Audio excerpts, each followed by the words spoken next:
Tonight, a week-long island-wide search for Katrina Kelly ends tragically. Also, police wrapping up the scene of the country's latest murder moments ago. And later, could this weekend be the end of a 2-week-long outage in Grand Key? Eyewitness News starts now. Good evening, everyone. I'm Janelle Longley. Thanks so much for joining us. Topping news tonight, a heartbreaking end to an island-wide search for 34-year-old mother Katrina Kelly. Police arrested and hauled 3 individuals before the magistrate's court today, facing a murder charge. And as the prosecution moves forward, grieving relatives are left with a haunting question. Will they have to wait for a trial to finally learn what happened to their loved one? Our Jose Etienne joins me live in studio with the latest. Jose? Well, Janelle, it was an emotionally tense day in court as 3 Eleuthera residents were charged with the murder of 34-year-old Katrina Kelly, the mother of 2, hotel manager and entrepreneur who had been missing since August 11.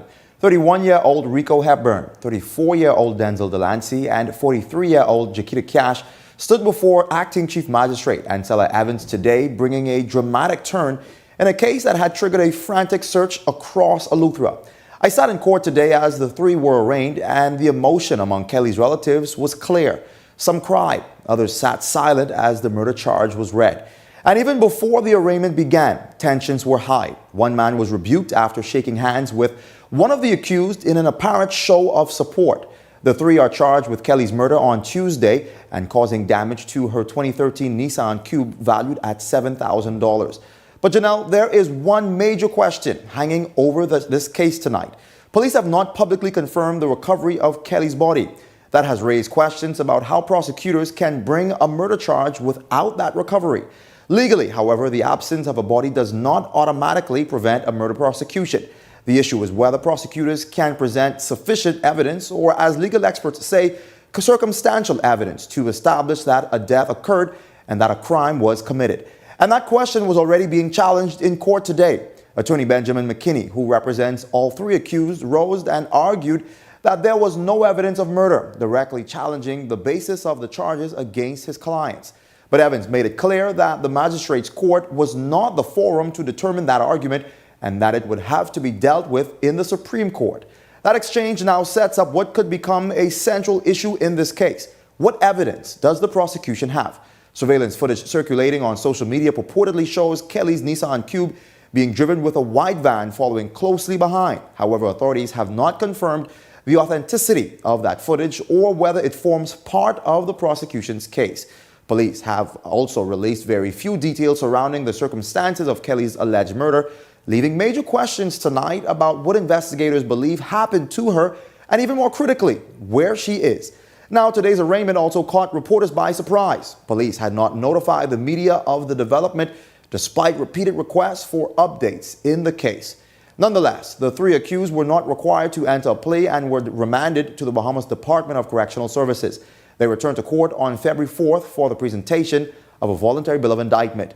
And so, Janelle, 3 people are now formally accused of Katrina Kelly's murder. But the questions remain: if she was murdered, how, why, and where is her body? For now, I'm Jose Etienne. Back to you, Janelle. Thanks, Jose. Well, Police Superintendent Leonardo Ramsey is defending the force's decision not to provide continuous updates in the case of Katrina Kelly, who went missing on Tuesday, August 11th, the same day authorities allege she was killed. Ramsey says the case is particularly sensitive, arguing that investigators must balance the public's demand for information with the need to protect the integrity of the investigation. What I will tell you is the matter concerning the individual that you're speaking about is an active investigation. The police would like the members of the public to know that due to the sensitivity and this investigation being unusual, we are saying to you that this matter, out of respect for the public, out of respect for the members of the family of this lady, we would like to say to you the integrity of this matter is very sensitive and we cannot disclose any further details at this time. I will not confirm or deny anything happened to this lady at this time. We are still in the initial state of this investigation, and we are, in fact, searching for this lady still. Still talking crime, a middle-aged man murdered in broad daylight this afternoon by a masked perpetrator. Our Danielle Dean joins us live on Soldier Road, where it all transpired. Danielle?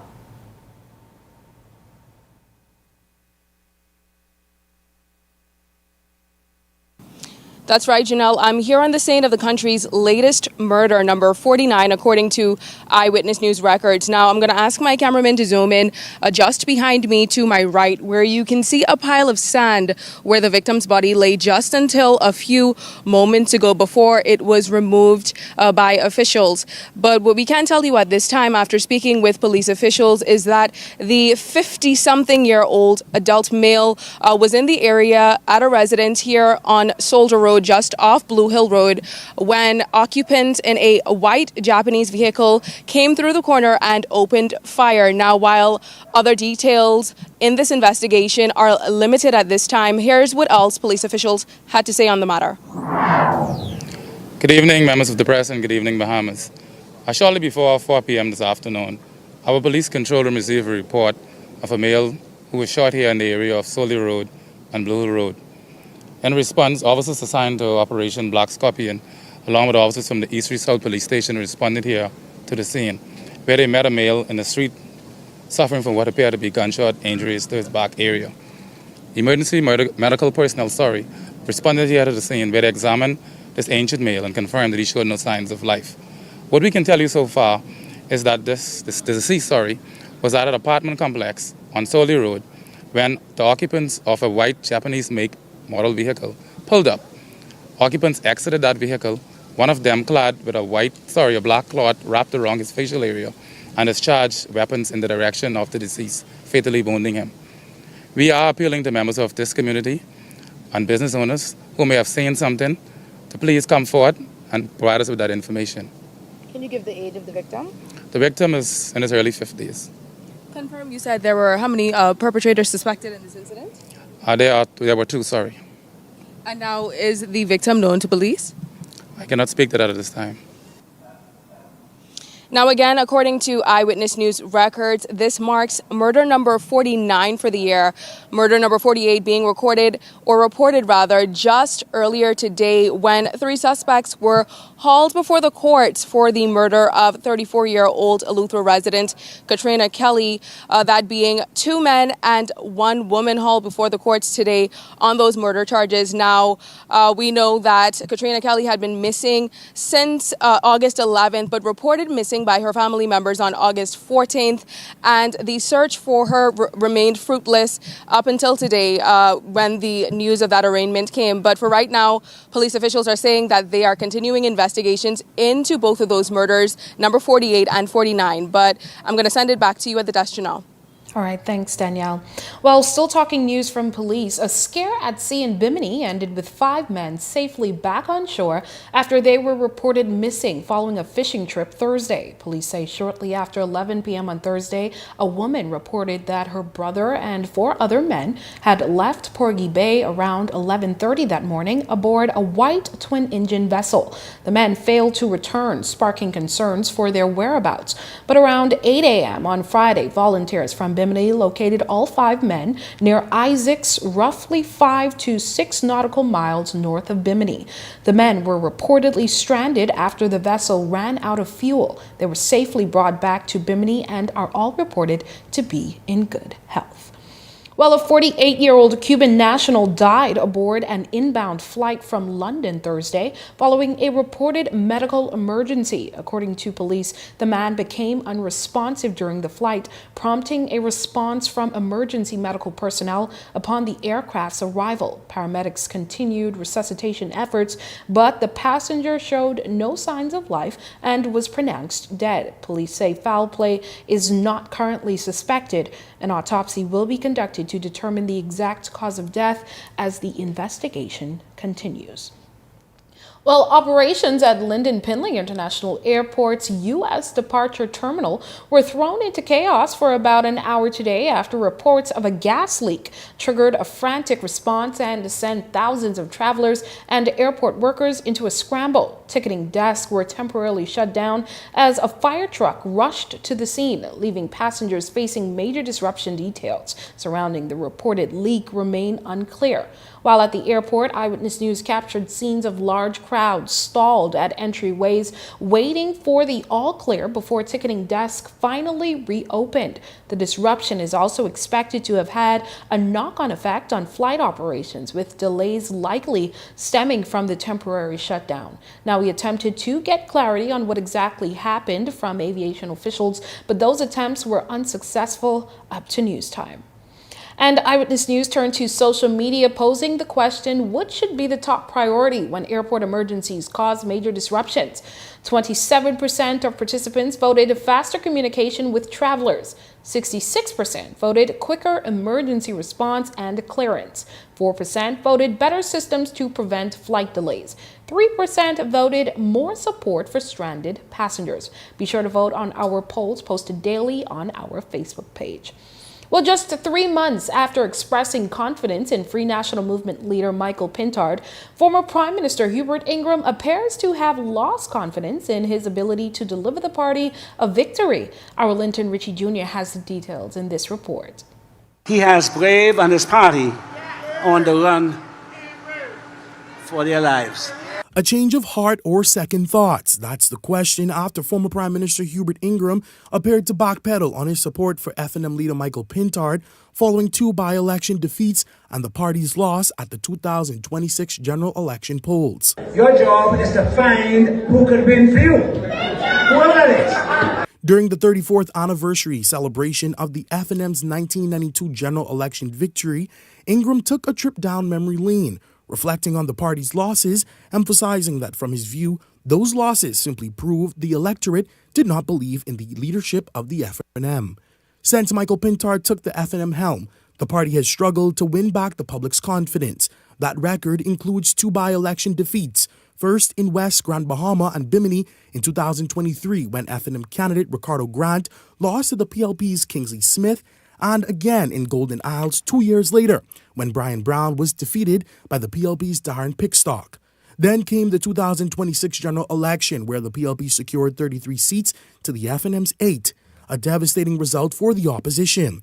Former Prime Minister Hubert Ingraham says that history matters, arguing that previous FNM leaders who suffered electoral defeats chose to step aside after being rejected by Bahamian voters. Whitfield was a damn good man, but he couldn't win. Isaac was a good man, he could not win. He did not win. They decided that they could not win. They looked for somebody who could win. Not referencing any leaders of the FNM, Ingraham seemingly hinted that the losses of the party sends a message to the FNM that they should listen to. You have to inspire people to want to be with you. You can't force them to be with you. Despite the next general election being years away, the FNM statesman called on party operatives to put boots on the ground, noting the preparation for victory must begin. The public did not like what we offered. Now, we may disagree with the public, but they are the ones who make the decisions. So let's get busy preparing to win the next. Linton Ritchie Jr., Eyewitness News. Tonight, another law enforcement officer could possibly find himself in the hot seat after a woman alleges he scammed her in a vehicle sale. Rebecca Bain has the details. All of this because I trusted the officer. While authorities have repeatedly warned the public to exercise caution when conducting online transactions, Tavaya Dame claims a recent vehicle purchase from a man who she identifies as a police officer went wrong. So I was looking for a car on social media. It was technically for my sister, and she just said that she wanted something in good condition to send to the island to maneuver. So me saying, okay, let me look for cars. That was one of the cars, and when I saw the person selling it, I say, man, I know this person, and I know him to be an officer. According to Dean, the seller claimed he sells vehicles on behalf of other individuals as a business. She says she questioned him about the condition of the vehicle and was assured it was in good standing, prompting her to move forward with the purchase. But Dean claims there were red flags during the transaction that caused her to question whether everything was above board concerns. She says she ultimately brushed aside. He mentioned that he had to drive a bit slow. When I asked him about the bill of sale, he told me that I would only need the title paper in order to go license and insure the car. I'm saying in my mind, this is a police officer. He shouldn't scam me, he shouldn't swing me. It should be a smooth sailing process, that's all. But by the following morning, Dean says that trust had quickly faded.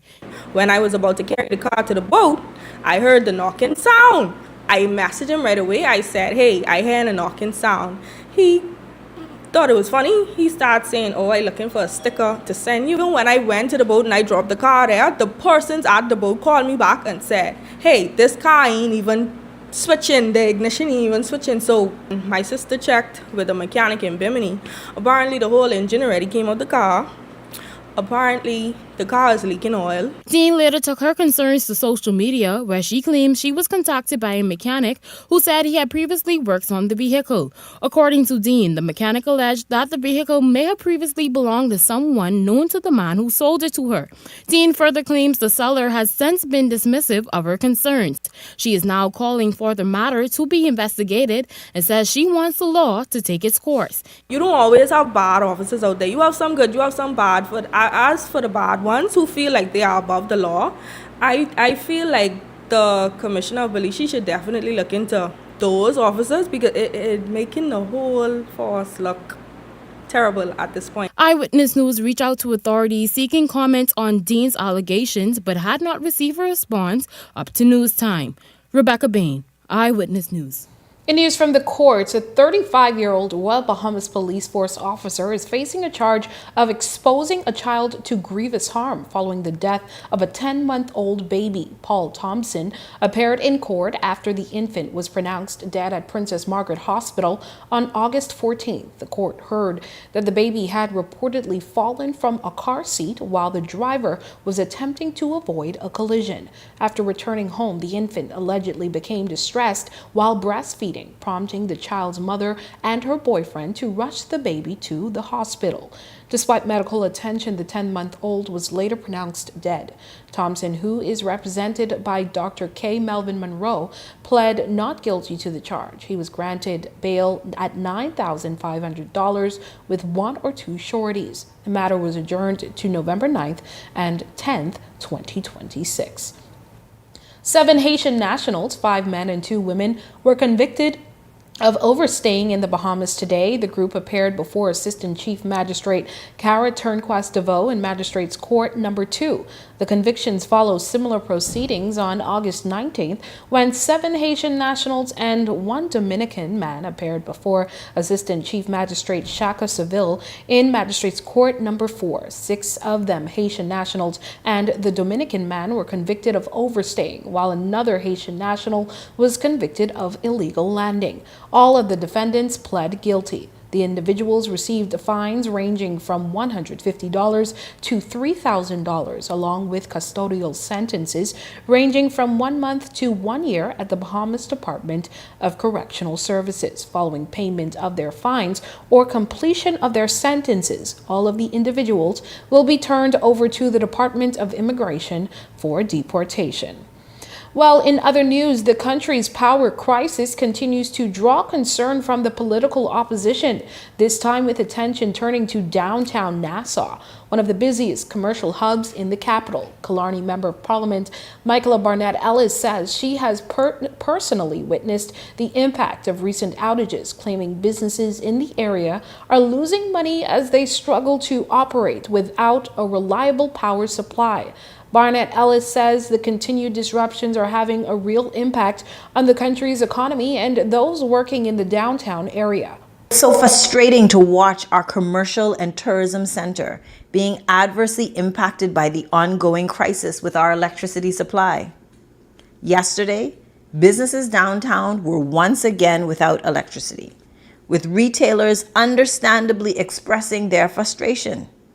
Today's load shedding schedule indicates that downtown should have power from 8 a.m. to 4 p.m. Think about that. Businesses are now having to plan their operations around when they are scheduled to have electricity. This is the heart of our capital city. Cruise passengers walk these streets. Bahamians work here. Businesses pay rent, wages, utilities, and taxes here. They cannot continue absorbing lost sales, damaged equipment, spoiled inventory, and disrupted operations because of an unreliable electricity supply. Now, Barnett Ellis says the problem is not confined to downtown or even New Providence, pointing to outages affecting communities across the country. She's now calling on the government to treat the power crisis with greater urgency as residents and businesses continue to deal with the fallout. Grand Key, in the constituency of North Abaco, has reportedly been without electricity for 2 weeks. 2 weeks without power. Why? What has caused an outage of this duration? What resources have been deployed to restore electricity? When will residents of Grand Key have their power restored? And where is the voice of the Member of Parliament for North Abaco? Representation means speaking up when people you represent are suffering. 2 weeks without electricity demands answers, urgency, and action. At this point, we also have to acknowledge the apparent scope and urgency of our power problems. If the resources and technical capacity required to stabilize our electricity supply are not readily available locally, then there ought to be an urgent effort to bring in outside assistance. Reliable electricity is not a luxury, it is a necessity. Well, speaking of that 2-week outage in Grand Key, Bahamas Power and Light says the unit needed to bring power back to the community has now completed its testing phase, bringing residents closer to having their electricity restored. They have advised us that the testing has been successful and the unit will be collected and launched out in the morning, and the expected time of arrival would be sometime in the afternoon tomorrow. Where we can look to mobilize and commission the unit, the replacement rental unit. So all things being equal, we expect to have the generator on Walker's Key by tomorrow, late tomorrow afternoon. So we can be able to restore the power, the long-awaited power restoration for the residents of Grand Key. Well, we've added another access point to make sure that you're up to date with news. Don't forget to follow the Eyewitness News WhatsApp channel by scanning the QR code on your screen or visiting our social media pages for a direct link. And while you're there, don't forget to follow Eyewitness News on Instagram and Facebook. And if you've got a news tip or if you've seen news in the making, call the Eye on News hotline at 397-6397. We're also inviting you to send your letters to the editor for publication on all of our social media platforms at eyewitnessnewsbahamas@gmail.com. And if you're watching on our Facebook or YouTube page, share your thoughts about today's stories in the comment section. We want to hear from you. We are just getting started in Eyewitness News, but when we come back, the man at the wheel of a truck involved in a multi-vehicle crash over Paradise Island was not authorized to be driving. We've got more on that. And later, we put the spotlight on a father's selfless sacrifice for his son. We've got more on that right after this break. This summer, paradise is calling, and it's closer than you think. Gather your crew and escape to Royal Beach Club Paradise Island. Come relax on Chill Beach, dive into Paradise Pool, or dance all day at Party Cove with unlimited food and drink. Whether it's a family day, a friend's getaway, or the perfect staycation, your best summer memories start right here. So book your summertime in paradise at Royal Beach Club at paradiseisland.com. It starts with the school bell. Then comes the running, the noise, the mess, the whole crew coming over. It's the beautiful chaos of after school. But when hunger becomes one more thing to handle, you got this. Grab the KFC Back to School bucket. Get a free KFC fan while supplies last and scan your receipt for your chance to win a fully loaded KFC backpack. KFC, it's finger-licking good. Think you know a lot about money? Then prove it. What if one sound could win you big cash? Listen carefully. Then tell us exactly how much money went through the machine. One guess, one sound, one chance to win. Listen, guess, win. It's the sound of money. Brought to you by 103.5 The Beat. Powered by Island Lux Quick 5. Running out of space? We've got room for that. Welcome to Skyline Storage, your trusted self-storage solution. Skyline Storage offers units from 5x10 to 10x30, climate controlled or standard dry. Perfect for home or business. Located in Westfield Commerce Park, Western New Providence. Your belongings stay safe with gated access and 24/7 surveillance starting at $175 a month. Reserve, pay, and move in online. No phone calls, no paperwork. Visit SkylineStorage.com. Skyline Storage. Storage made simple. This summer, paradise is calling, and it's closer than you think. Gather your crew and escape to Royal Beach Club Paradise Island. Come relax on Chill Beach, dive into Paradise Pool, or dance all day at Party Cove with unlimited food and drink. Whether it's a family day of friends getaway or the perfect staycation, your best summer memories start right here. So book your summertime in paradise at Royal Beach Club at ParadiseIsland.com. This segment of Eyewitness News is brought to you by EV Motors Fleet Sales Division. For 2026 commercial vehicles, call 821-2403 today. Here's a look at your Eyewitness News gas tracker. Esso gas station, $6.60 per gallon. Rubis gas station at $6.89 per gallon. Shell gas station, the highest at $6.95 per gallon. This is Eyewitness News, and welcome back. Well, a traffic mishap involving a heavy-duty Mack truck at the foot of the Paradise Island Bridge last month, exposing a greater challenge with those types of vehicles and the apparent lack of responsibility while traversing Bahamian roadways. Daniel Dean is on the story. Police Traffic Division officials confirming that the driver of the Mack truck involved in last month's multiple car collision did not have a commercial license, an offense liable to a fine of just $250. But the incident has prompted efforts by police to crack down on illegal commercial driving. To this end, a series of roadblock exercises were conducted over the course of the month. Persons who have 3 and 4 trailers attached to their vehicle, that now turns your vehicle into a commercial vehicle, meaning that you are supposed to be in possession of a commercial driver's license. A regular driver's license will not suffice once you are driving that class of commercial vehicle anymore. Traffic law requires commercial drivers to attend motor school. However, officials say many operators are either unaware of the requirement or deliberately ignore it. That has raised questions about whether the law is being strictly enforced or whether some drivers are simply willing to take the risk given the fine is less than $300. But compounding the lack of licenses is the issue of loose or poorly covered loads. Officials say mishaps involving heavy-duty, cargo-carrying vehicles like flatbeds and dump trucks have become too frequent for comfort. Assistant Superintendent of Police with the Traffic Division, Demetria Capron, and her team have found multiple drivers in breach. A lot of these commercial vehicles, they're transporting waste, debris, garbage, some items that they're trying to get to the public dump.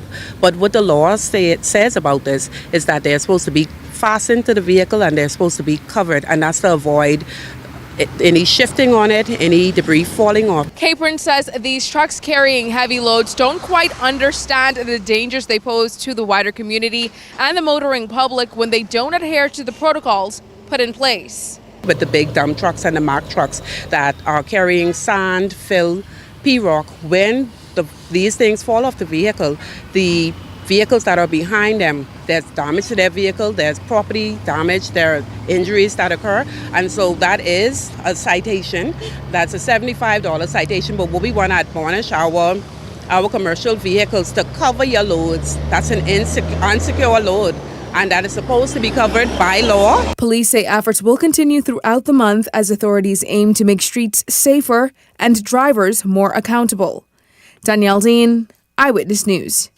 Court documents are now raising new questions about allegations made by Paul Major Jr. in an Eyewitness News exclusive that aired Thursday night. Major Jr. claimed a trust fund and a childhood home left to him by his late mother were wrongfully taken from him.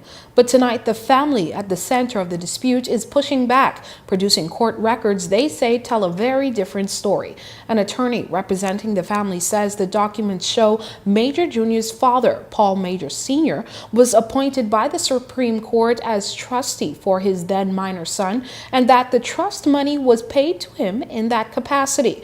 The attorney also insists the family member referenced in Major Jr.'s allegations was never appointed trustee, never controlled the trust funds, and did not handle the sale of his childhood home.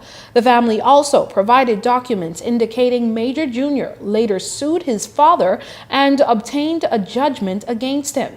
Eyewitness News attempted to contact the family for comment before Thursday's report aired, but did not receive a response. That attempt was inadvertently not disclosed in our original report. Major Jr., however, continues to stand by his allegations. Tonight, both sides are offering sharply different accounts, with the court records now raising further questions over what actually happened to the trust fund and property. This is a story that we will continue to follow. Well, the Small Business Development Center awarding $50,000 in grants to blue economy-focused businesses following a pitch competition Thursday evening in partnership with the Nature Conservancy. This is the first cohort of the Blue Economy Access Accelerator Program. Director of External Relations, Rashad Ritchie, highlighted the importance of the new program. Conservator.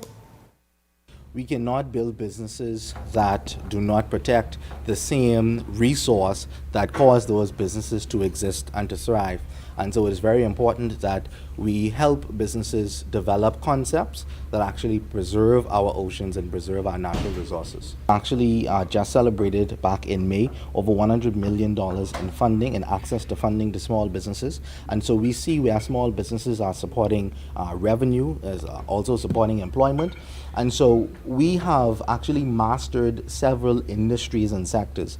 The blue economy, we have only really focused on water sports and ecotourism, but you have energy, you have biotechnology, you have other maritime vessels and marine tourism products. And so it is important to help small businesses expand their thinking and expand exactly and exploit some of the opportunities that are available in the blue economy. One of the awardees was a couple, Allison and Gino Longley, founders of Blue Quest Bahamas. Blue Quest is a reef-positive tourism and conservation business that combines sustainable tourism, marine education, and coral restoration. Our mission is simple: connect visitors, students, and the community to coral restoration directly through our unique snorkel tours and our coral nursery. Coral reefs in the Bahamas are among the most valuable and ecologically important ecosystems in the world.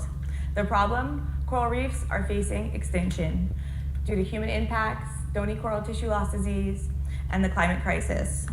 The Bahamas is a low-lying coastal nation who is vulnerable to climate change. Our coral reefs are our first line of defense as they break wave energy by 97%, preventing catastrophic damage to our shores. Congratulations to all of those business owners. In other news, we often hear about the depths of a mother's love. Well, this story focuses on that of a father and the great sacrifice he made to save his adult son's life. They share the same name, the same blood, and now the same kidney. A year ago, 67-year-old Nkrumah Edwards Sr. made a decision to give his son, then 44-year-old Nkrumah Edwards Jr., a kidney. I can't bury my children.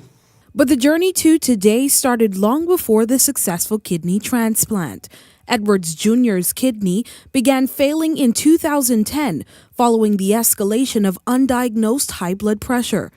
In fact, all my vital organs were actually functioning at under 15%.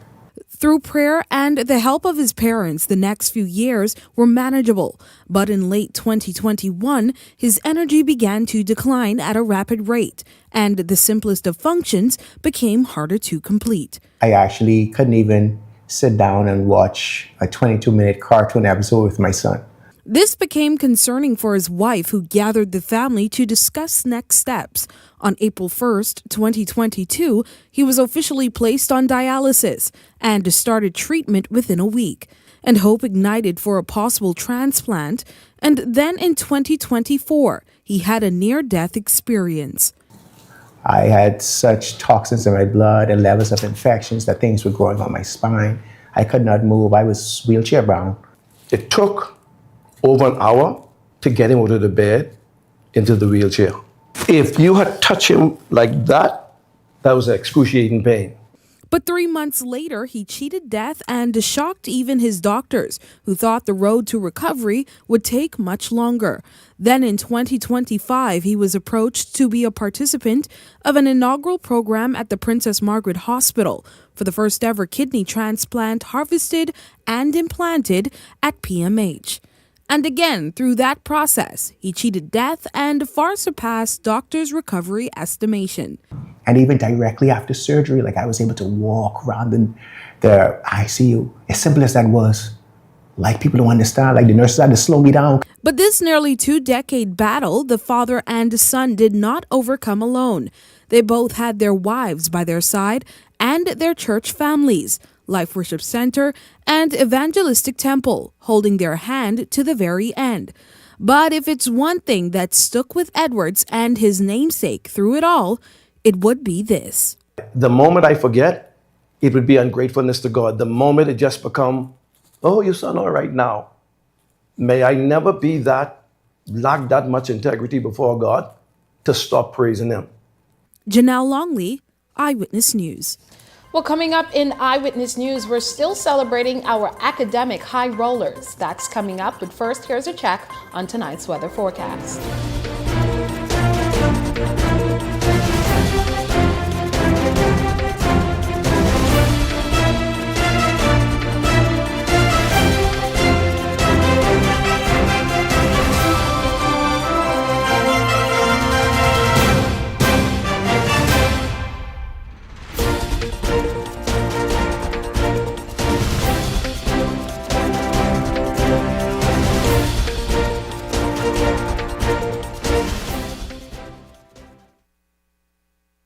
Welcome to Paradise Premium Foods, where exceptional taste meets everyday convenience.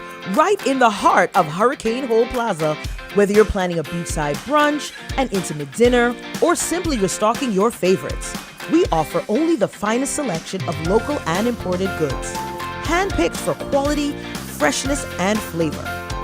At Paradise Premium Foods, shopping is effortless, service is personal, and every visit feels like a treat. From gourmet meals to go to organic essentials and indulgent treats, this is your neighborhood market elevated. Live well, eat better. Discover Paradise Premium Foods, now open at Hurricane Hole Plaza, Paradise Island. Paradise Premium Foods. Taste the difference.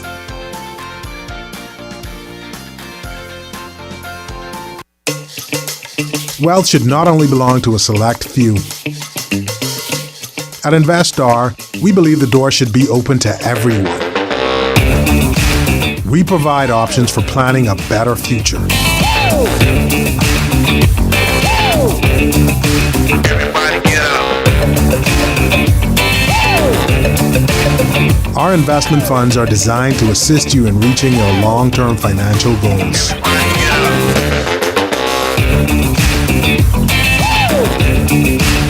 Let us show you how. Everybody get up.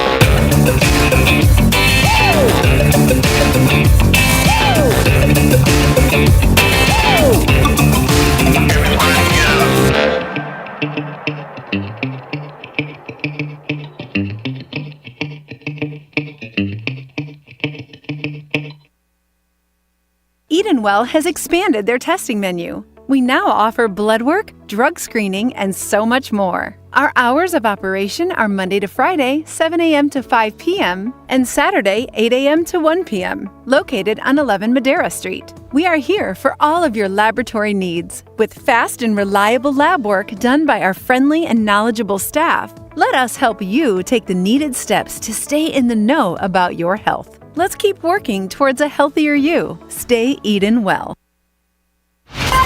You're watching Eyewitness News. After initial concerns, high school graduates weren't taking advantage of tertiary education at the University of the Bahamas, but university officials are reporting enrollment is up this semester. Daniel Dean brings the details. University of the Bahamas President Dr. Robert Blaine and other university officials welcomed hundreds of new students Monday as the institution kicked off its fall 2026-2027 orientation. Blaine says new student enrollment has climbed to about 1,600 this fall, up by dozens from last year. And if you ask these freshmen, they have their own ideas about what's driving the increase. People are more passionate about making money. They don't want to be broke. They want money, and I guess that passion for money is what's probably causing them to come to college more and learn their education and further their major. I heard that UB is a good place to start my nursing because it's we have the best nurses in the world, so I'm actually wanting to do that over here and actually make a difference. Blaine says in addition to increased enrollment this year, they're looking forward to higher retention as there has been in past years. This is larger than our numbers for last year. We're excited to see growth in the freshman class. One of the things that we're really excited about is that our retention numbers are going up. So we're actually seeing that our students from last year are coming back. So we have over a 75% retention rate this year, which is really exciting. So the university is growing. We're seeing that students are really fulfilling their educational goals, and our goal is that we want to see every single one of these 1,600 young people graduate in 4 years. Among the incoming students are Aquinas College graduates Tamar Umbrister and Dominic Roll Jr., who are both pursuing electrical engineering. They say they've been paying close attention to the country's power challenges and are entering the program hoping to gain the skills needed to help make a difference. But that's going to take a lot of innovation, and that's why I want to join that field. It's very unfortunate. It really ruins the plans that people have. It definitely affects everyone. But for the two aspiring engineers, the country's challenges also present an opportunity. They believe their generation can help provide some of the solutions. I plan to, get my work done on time, not procrastinate too much. A problem I'm sure many of us my age have. And I plan to have fun, get the college experience, but also stay focused on my studies. I've been looking forward to this moment for a long time. I'm ready to pursue this next chapter of life and see what life has in store for me. Meantime, Blaine says another major priority for the university is advancing its accreditation efforts, with the institution hoping to reach an important milestone by the end of the spring semester. We are now a full candidate for international accreditation, and we will be going through a process this year of actually moving from a candidate to hopefully fully accredited by the end of 2027. So these students that are coming in this year, our goal for them is that their degree will transfer to any other accredited institution in the world. Danielle Dean, Eyewitness News. With the 2026-2027 school year fast approaching, the government is racing to complete repairs and upgrades at public schools across New Providence. Prime Minister Philip Davis toured several schools undergoing work, saying it was important for him to see the progress firsthand and ensure projects remain on schedule. Davis says the ultimate goal is to make sure students and teachers return to classrooms that are safe, functional, and ready for the new academic year. I'm encouraged by what I saw, and I'm also delighted to know that works are as far advanced as they are, and that all works for what I call school repairs will be completed in time to ensure that our students have a comfortable place to learn and teachers have a comfortable place from which to teach. Some work remains on the government's to-do list. Education Minister Chester Cooper says the outstanding items are minor and should not derail the start of the new school year. Cooper also made it clear that the repair effort is not limited to New Providence, with work taking place at schools across the Family Islands. And there are additional schools in Grand Bahama and the Family Islands as well. Tiling, cabinet work, painting, maybe a leak here and there in the roof, some ceiling repairs, air conditioning in some schools with plexiglass to make the classrooms a little bit more comfortable. But generally what we are seeing here are not heavy capital works, but routine repair and maintenance that we will continue to do throughout the year. The One Family Junkanoo and the Community Organization is getting set to host its 21st annual Jackson Burnside, the third Rush Back to School event. The Back to School celebration takes place Saturday, August 22nd from 3 p.m. to 6 p.m. at the One Family practice site. With the Rush Out, the annual event brings together children, families, and members of the community for an afternoon of activities while helping young people prepare for the upcoming school year. It also continues One Family's long-standing tradition of giving back and supporting children and families in the community. Outreach Chair Oretha Brown Stubbs says the organization remains committed to making the annual event a meaningful experience for young people. We give back to the community, and we just don't win over the hill. So in that way, we win the hearts of our youngsters by showing our presence, by giving back. It's a small token, and then we do recognize them persons with the highest GPA. There are laptops to be given out, there are bicycles, and the fun part is when you see the people ride off, the little kids ride off with these bicycles. They are so excited. Every year it's get bigger and bigger. Stubbs added that the annual Give Back is also intended to provide meaningful support to parents as they prepare their children for the new school year. She says the event is about more than simply providing assistance, but also serves as a reminder of the important role Junkanoo plays in bringing communities together. Our slogan is, we don't just win on Bay, we win in the community. And so you have to touch the lives of people and let them know that they are important. And it's not just Junkanoo, but Junkanoo is a craft that would take you far and wide. And on to our celebration corner. Eyewitness News tonight congratulates Zayel Gibson, a student of Queens College. Zayel received recognition for 8 of her BJC exams, scoring an A in all 9 of them, that is, mathematics, health science, religious studies, general science, Spanish, and English language. Congratulations to you, Zayel, and if you wish to send special congratulations to students on their recent exams, send us proof of results and a photo, and we'll be sure to feature them in our daily newscast until the opening of the new school year. We also wish all of our students a well off for the new academic term. And still to come in Eyewitness News, our Laurentia Smith is up right after this break with the latest in sports.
Running out of space? We've got room for that.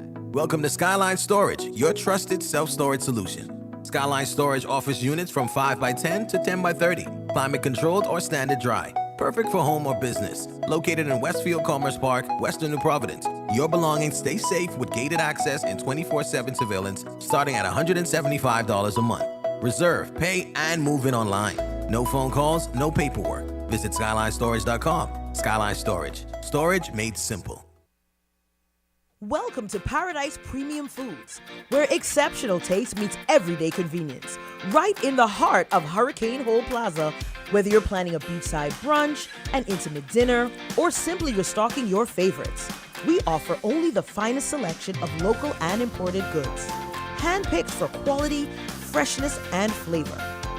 At Paradise Premium Foods, shopping is effortless, service is personal, and every visit feels like a treat. From gourmet meals to go to organic essentials and indulgent treats, This is your neighborhood market elevated. Live well, eat better. Discover Paradise Premium Foods, now open at Hurricane Hole Plaza, Paradise Island. Paradise Premium Foods. Taste the difference.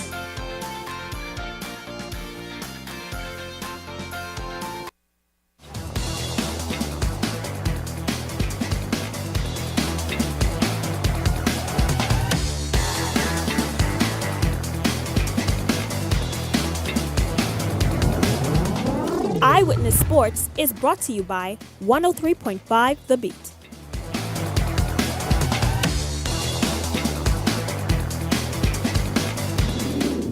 Welcome to another edition of Eyewitness Sports. I'm Laurencia Smith. Thanks for joining us. Bahamian WNBA star Jonquel J.J. Jones is dealing with an ankle injury. Jones went down early in New York Liberty's 93-86 loss to the Chicago Skies recently. The Grand Bahama native immediately grabbed her left ankle and was helped to the locker room by her teammates, and she did not return. Jones had 5 points and 2 assists in 6 minutes before leaving the game. The Liberty head coach Chris DeMarco says Jones will be evaluated over the next few days. No timeline has been set for her return. The injury comes at a critical time for the Libs, which is sitting 22-15 with 7 games left in the regular season. Jones is averaging 14.4 points, 9.2 rebounds, and 2.8 assists this season as the Libs continue their push towards the WNBA playoffs. All the best, and we hope to see JJ back in action soon. On to the high seas. 6 young Bahamian sailors represent the country at the 2026 International Laser Class Association, or the ICA Youth World Championship over in Denmark. The young sailors put their skills to the test against some of the best junior competitors around the world at the prestigious championship, which wrapped up earlier this week. Coaching the Bahamian team for the second consecutive year was Niels, who guided the sailors through the competition. For these rising Bahamian athletes, the experience represents another important step in developing as they continue to make their mark felt on the international circuit. As we know, sailing is the country's national sport. Well, that's a quick look at sports at this hour. I'm Laurencia Smith. Stay tuned for more news on the other side of the break.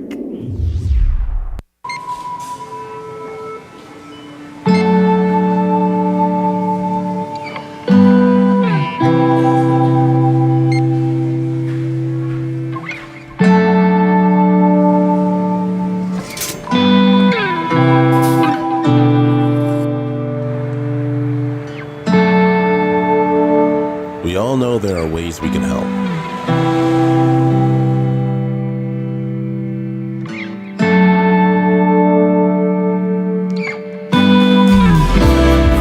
Your help can go even further.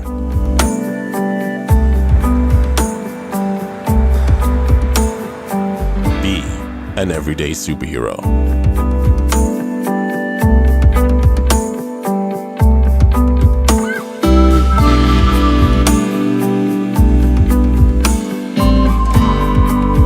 Donate to Hands for Hunger.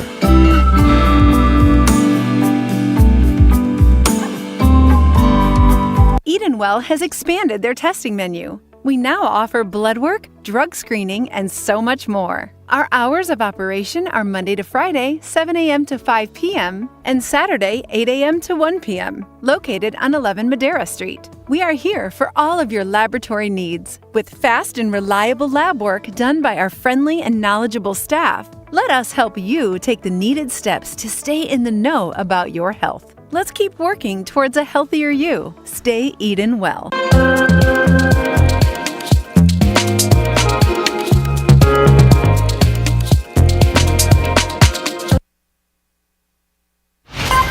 You're watching Eyewitness News.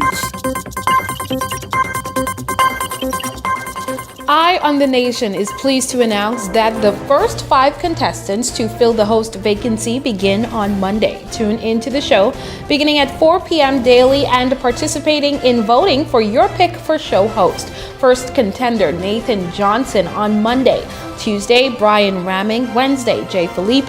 Thursday, Waynisha Saunders-Taylor. And Friday, Stephen Hanna. Don't forget to tune in as these contenders audition live for the seat. But there is still time for those of you interested in trying out to be the host to apply. Send your resume and a recent photo along with a 1-minute video telling us who you are and why you should be the next co-host of Eye on the Nation to hr@ilstudios.com. And coming up and beyond the headlines, Shanique Miller is back dissecting this week's issues with panel. And that does it for us here at Eyewitness News. It's certainly been a pleasure having you in our company this week. On behalf of the entire news team, I'm Janelle Longley saying good evening and have a great weekend. Wealth should not only belong to a select few. At Investar, we believe the door should be open to everyone. We provide options for planning a better future.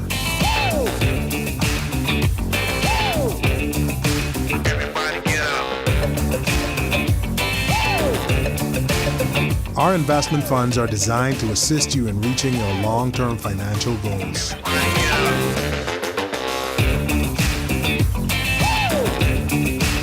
Let us show you how.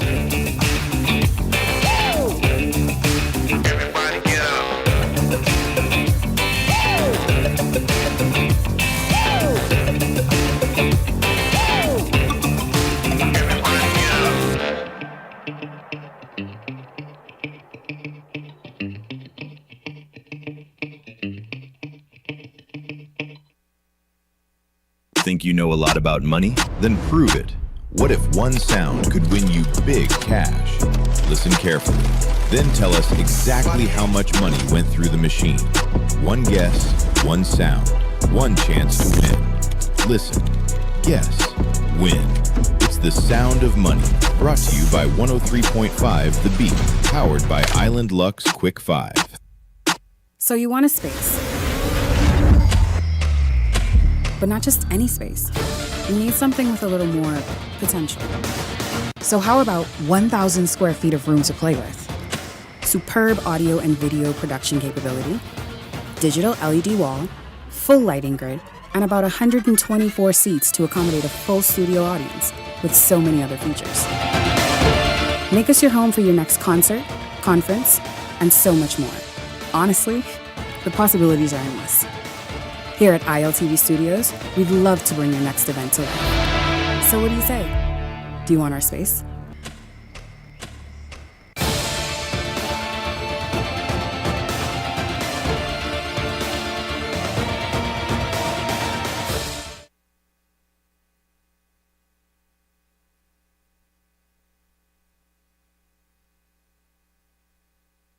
The thoughts, views, and comments expressed by the hosts, guests, callers, and advisors on Beyond the Headlines are not necessarily those of the management, ownership, or production unit of ILS, the Verizon Media Group. Beyond the Headlines is a production of ILTV Studios and cannot be represented in part or entirety without the express written consent of the Verizon Media Group. Beyond the Headlines is the intellectual property of the Verizon Media Group. Copyright 2026. All rights reserved.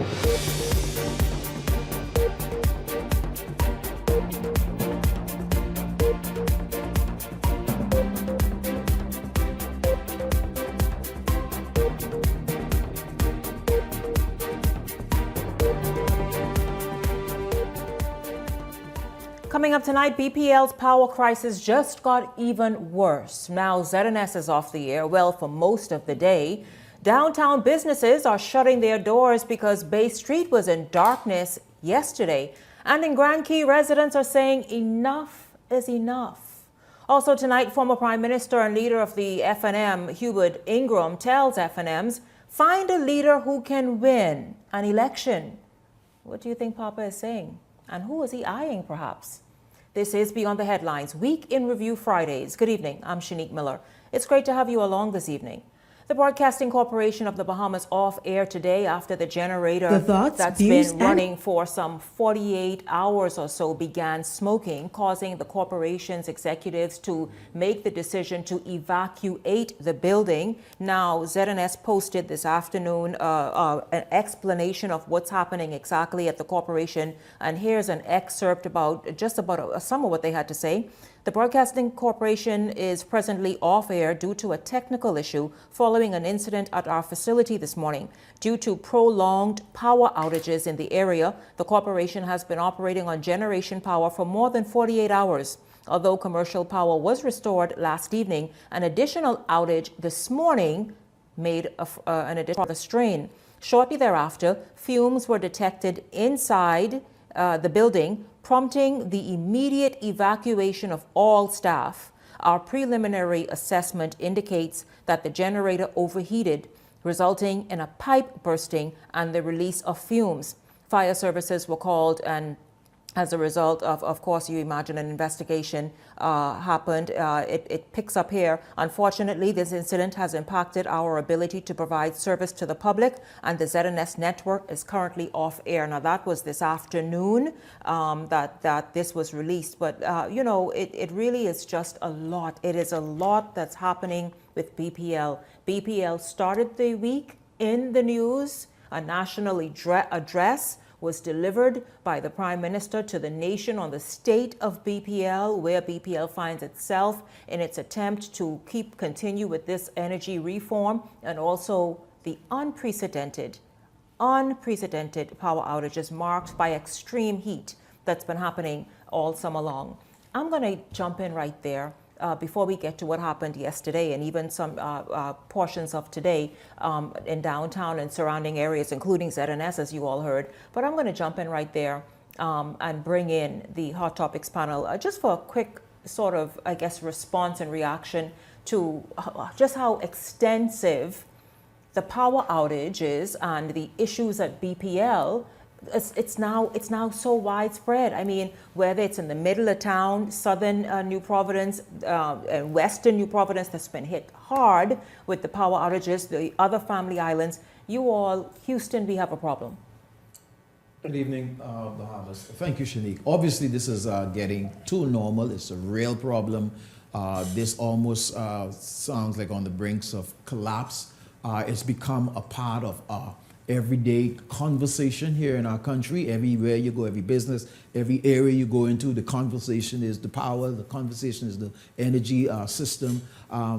Something comes to mind when I look at exactly what's happening on a daily basis with the multiple outages in multiple areas. I remember a few months ago when the U.S. invaded Venezuela, and then that oil that was supplied to Cuba, when Cuba started to have problems, we're beginning to look like what Cuba was having and still having.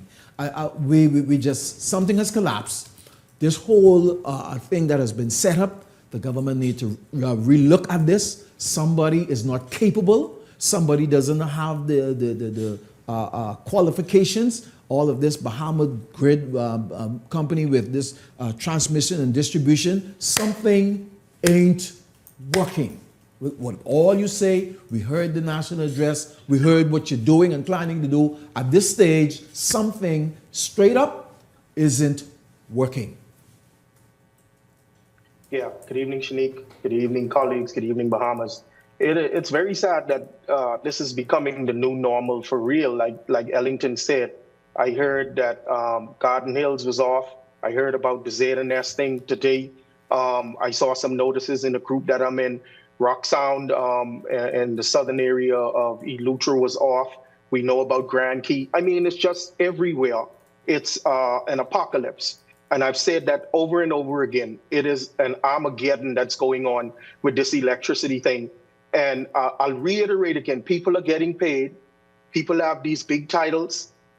People are getting a lot of money, and we need to get the problem fixed. Shanique, here's the thing.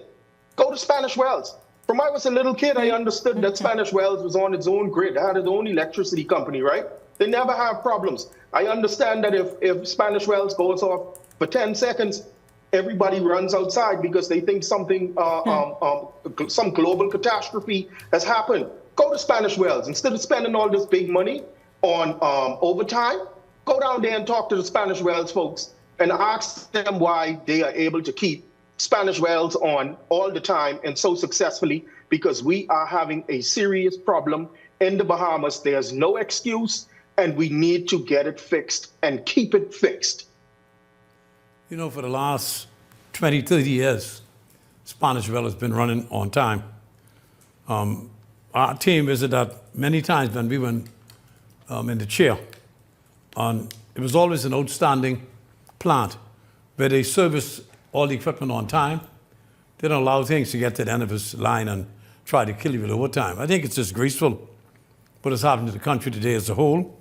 I was told this morning that some of the underlying power connectors, they don't know where they are.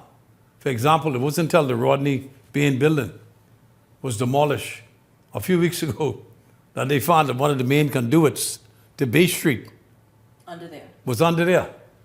Then there was another instance where the government spent some $4 million putting a line from Blue Hills out to the point.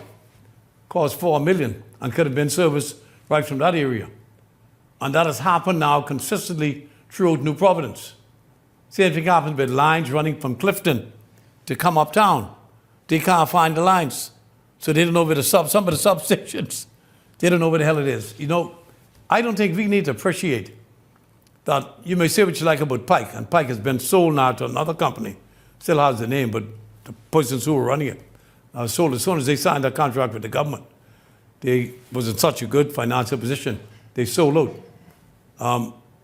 But the death of that gentleman caused us a lot of harm, because I think most of the workers at BEC saw an opportunity for them to make some drastic money.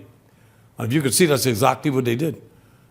Some hands got to go. I mean, this situation, no question. You can't run a company and there's no consequences with hurting the Bahamian people.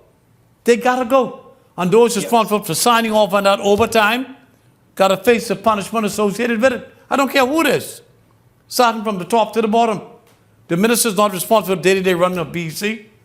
That's how you pay him. It's said that the gentleman in charge of public relations takes home $120,000+ a month, a year. Doing what? Who's chairman? Doing what? I'm not talking about the fellow in charge of public relations, not the chairman.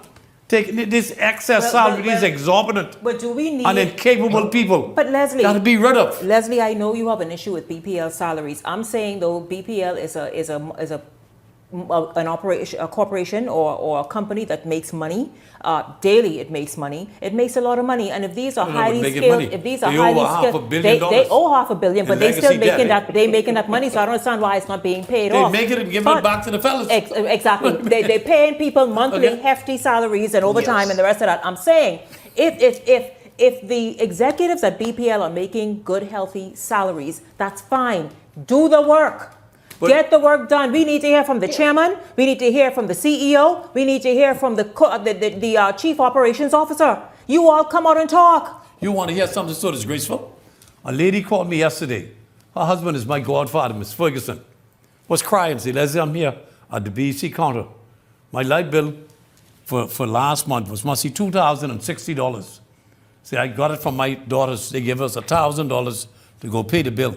She went there to pay it, and the lady told her, Miss, unless you get another $250, your light ain't going on.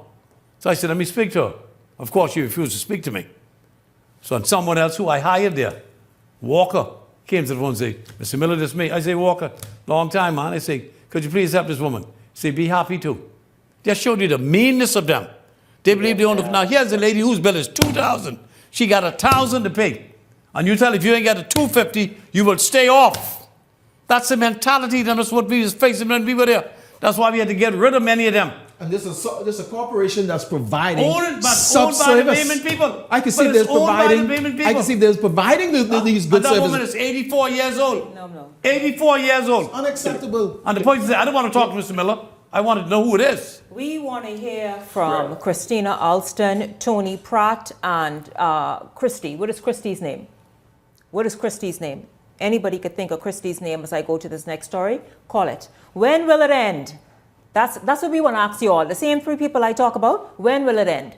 When will it, and anybody else, because we can get to the overtime in a minute. But listen, that's the question business operators in the downtown area are asking as the power crisis deepens, disrupting operations and threatening sales. In fact, many people lost a lot of business yesterday, and I understand tourists were angry as well, coming off those cruise ships and walking downtown because many of the stores were closed or just standing up there scratching their head. Here's Jose Etienne with the story.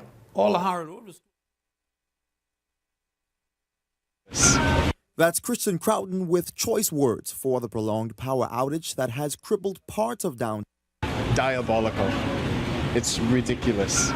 That's Christian Crowton with choice words for the prolonged power outage that has crippled parts of downtown Nassau since Wednesday afternoon. The outage has hit Diamonds International, where Crowton works, along with more than a dozen businesses across the tourist district, with some now counting the cost in lost sales. 4 hours for an outage, sure, but over 12? In the biggest city of Nassau, basically, the biggest moneymaker of Nassau. As we walked through downtown, power was finally returning to some businesses nearly a day after the outage began.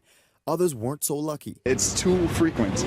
A couple of weeks ago, we've had situations where we are constantly in and out of the building because of the constant outages. So it's inconvenient, and in 2026, this needs to stop.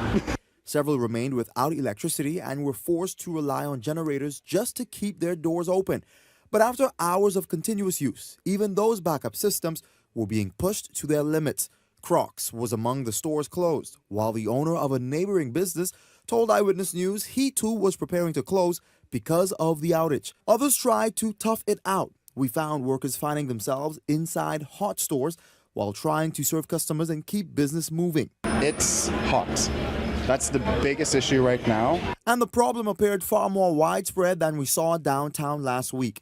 Then, the Tourism Police Station and the Supreme Court were among those affected. This time, businesses across the commercial district were caught in the outage, including stores that rely heavily on the daily flow of tourists. 30-year infrastructure out of date, 30 years out of date for a modern society is diabolical. So no, I don't have any expectations. As a matter of fact, I feel like things are getting worse. I have never seen an outage like this in my life. BPL says crews are carrying out critical repairs at the East Hill Street substation, which is believed to be at the center of the outages. The work is expected to take between 5 and 6 hours. The utility has apologized for the disruption. But for businesses that have already spent hours without power, some forced to close and others burning fuel just to stay open, the cost of this outage is already adding up. Jose Etienne, Eyewitness News. Listen, I got the name, Anthony Christie. And so I'll repeat, Christina Alston, Tony Pratt, Anthony Christie, you are the most wanted people in the Bahamas because you owe us something. We need to hear from you all as a result of what took place downtown and other areas. Where again? You said Harwood Road, the ZNS and so many other areas yesterday. You all, your thoughts about this? You saw the tourists walking around. You saw the people finding in front of the tourists. When is the Union Press going to give us our money back? Well, we'll get to that in a minute. We can get to him. Shanique, this is pathetic. Who signed it though? Go ahead, all of them. It's pathetic. It's unacceptable. Nowhere in the world. We need to hear, like you called for them, Shanique. We need to hear from these people. Yes. We need to know whether you're up to it, whether you can handle it, where is the failure? Do you have the necessary skills in your arsenal? Do you have the necessary employees? What happened when we separate? What happened when we separate BPL and we got now Bahamas? What happened? What exactly took place? Something is not right. Something you see downtown, that's our economic engine, basically. People are turned off. I mean, the shops are in darkness, look like midnight. It's unacceptable. The stories, we're done with the stories. We need results. We need things to happen. We need it to be fixed. We've had the Pike came in here and they brought in all those equipment. They were doing all that work. The Prime Minister talked about all of the new things that have been put in place. We're not seeing the results of anything. What happened to the work that Pike was doing and did? Where's the results? All we're hearing about this fail and that fail, and we're patching and we're repairing. This is supposed to be almost a new operation that we're dealing Now with. remember, this is the reforming of our energy sector. This is not reformation. This is going back to the dark ages. Pike's primary job was to get electricity from Clifton uptown with the overhead transmission lines. They're about 80% complete, so they're almost finished. The problem we have is distribution, and that's where the fellas from BEC comes in with the overtime. If it takes 10 minutes, it'll take 10 hours. But BPL, and that's how the guy said they are responsible for distribution, yes. Yeah, that's how one man. Not BPL. BPL. BGC is responsible for distribution. Who the hell BPL knows? is responsible for generation. Yeah.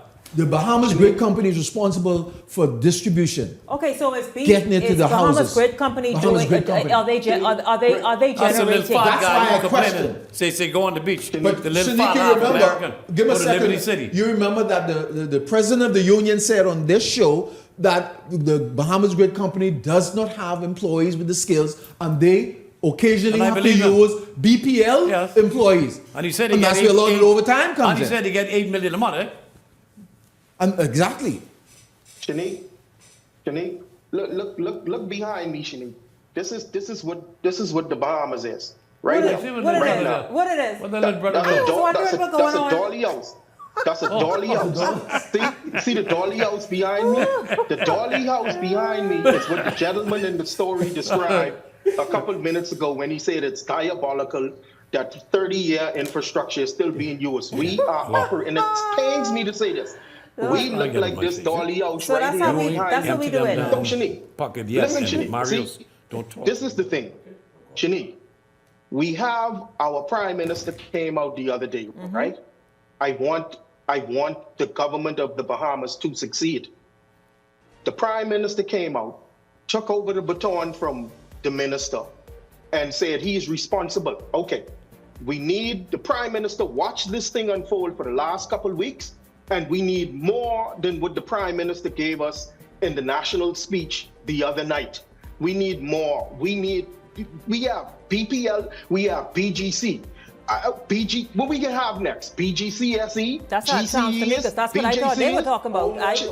Listen, man, we need, if everybody getting paid, if everybody I was getting wondering paid, if we in school, if talk about everybody BGC. money going in their bank account, if everybody get their titles, why do we not have these problems being resolved? Here, Dolly House. This us right here.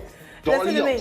I want you to pull up that dolly house. Justin, pull that dolly house bigger, because let me tell you why I want that dolly house in front and center. Because when school open next week, and listen to me, what the dickens could be happening? I mean, I lying. When you say BGC, Howard, that was the first thing came to my mind. I said, hold on, we talking about BGC, examinations. What we talking BGCSE. about? You all, whatever you all call it, all we want is this: KEEP, the LIGHT on. You understand that? Keep it doggone on. Listen, gentlemen, when we come back, you will just respond to what's happening in Grand Key. That's something that's been fumbling for a minute. The union president was here. We'll just briefly talk about that before we talk about the F&M. It's a lot this week, y'all. I don't know, Leslie. Give us the money back? I don't know. Hey, fat boy, we need our money. Be on there.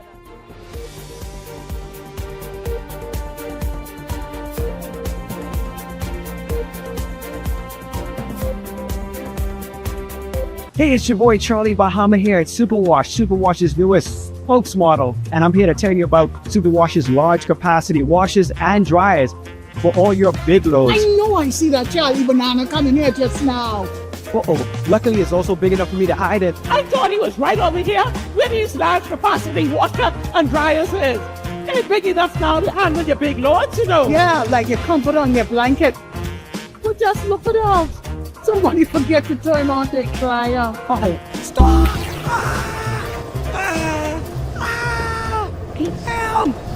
You hear something? Yeah, that's the sound of clean. Superwash washes you, process you, and entertains you 24/7. My name is Charles Wesley Gould. My organic farm is Nice Layers Organic Farm. I have 230 birds up here. I give them fresh water, pumpkin, lettuce, cabbages, all the vegetables. Anything what I eat, they eat. Right now, we sell the eggs for $7 a dozen from Monday to Friday.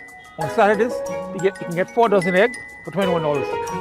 I'll be located on Jamaica Road, the western side, Silverstone Primary School. Think you know a lot about money? Then prove it. What if one sound could win you big cash? Listen carefully. Then tell us exactly how much money went through the machine. One guess, one sound, one chance to win. Listen, guess, win. It's the sound of money. Brought to you by 103.5 The Beat. Powered by Island Lux Quick 5. Wealth should not only belong to a select few. At Investar, we believe the door should be open to everyone. We provide options for planning a better future.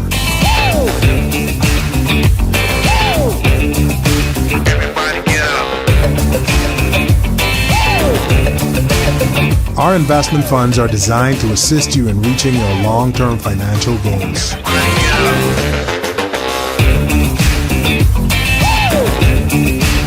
Let us show you how.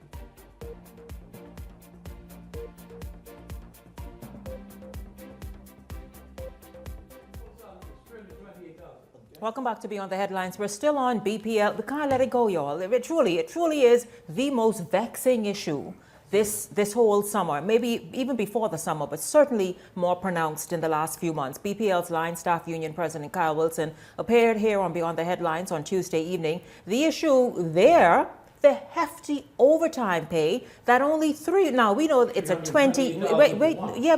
it's a $20 million in a single year in 2025 overtime pay for BPL workers. $20 million. I want, let's say you could get me on there. They hire it? Because I want to know if somehow you could work out I tell something. you what, I'll never go back there. Not this lifetime. I don't mind going back. Maybe when I come back, Let's but talk not and this work some. I mean, say going back. I don't mind going. Let's talk and work something out. But listen, so they were paid this $20 million. Now, 3 of them, including Wilson, were paid some $600,000 in less than a year. Wilson took home over 300 for himself. Here's Wilson this week. Hey, I keep hearing you're part of the fourth estate. And what disappoints me right now in this country is no one is doing the research. You keep saying BPL. BPL, I've repeated over and repeated on this show right now that BPL is no longer in charge of generation. It's in the hands of Bahamas Grid Company. They just sent out a press statement and said they just hired a new COO. Their CEO told you to go on the beach. No one vilifying him. Who is their leadership? Who are these people that we're giving $8 million a month of Bahamian tax money to? So then who is ultimately responsible for when the lights go out right now? That's been happening for the last 2 months or so. Bahamas Grid Company. BPL is no longer in the generation, and the BPL is only in the generation market in Nassau. In Nassau, Bahamas, the transmission and distribution is solely the responsibility of Bahamas Grid Company. You're mixing the apples with the oranges. Our leaders have spelled this out to the nation over and repeatedly for the past 2 years, and everybody is just pointing the finger at BPL, who's no longer in charge of generation. So you were saying everything that this misery that the nation has been experiencing right for the whole summer is the responsibility and the issues that are happening with Bahamas Grid Company. Absolutely. And not only that, Shanique, I've encouraged our skilled workers. You know, BPL trained me. I came in as an apprentice in 2006, and I trained for 3 years to become who I am today in the company, certified by City and Guilds. I received one of the awards for top apprentice. I got 97% on my trade test. I earned my way to the top. And so BPL trained its workers to work on its system. And not only that, they're internationally certified. Our workers, we've exported our linesmen to Jamaica to help restore Jamaica after the storms. So we are experts, but because of the color, maybe of our skins, we are not respected. Shanique, I can tell you for a fact, I know of foreigners, right? because they're foreigners, they make $700 an hour. BPL pays $700 per hour. I probably make a little over 30, maybe close to 40. Okay, then let's go back to the overtime matter then. Let's go back to the... You all heard that? $700 an hour. Some people are working. Mind you, I know it's a highly skilled area. We know that. I'm not diminishing it at all.